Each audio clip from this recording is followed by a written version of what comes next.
मोठी बातमी नागपूरच्या महाल हिट अँड रन प्रकरणात अद्याप आरोपी फरार आहे।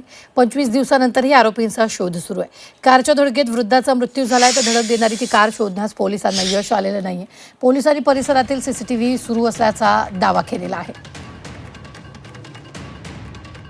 मध्ये आपण सीसीटीव्ही फुटेजच्या माध्यमातून जवळपास 50 ते 60 ठिकाणचे आपण सीसीटीव्ही त्या रूटचे चेक केले।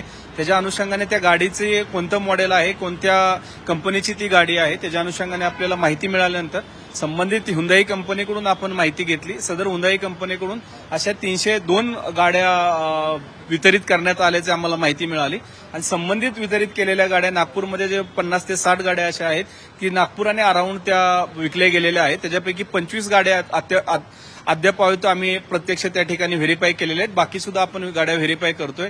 संबंधित ठिकाणचं जे काही फुटेज आपल्याला प्राप्त झालेले आहे ते फुटेजचं क्लिअर दिसण्यासाठी आपण एफएसएलला सुद्धा ते फुटेज पाठवलेलं आहे आणि त्याच्या अनुषंगाने निश्चितच आम्ही त्याच्यामध्ये ती गाडी कोणती आहे आणि ती निश्चितच तपास लावू।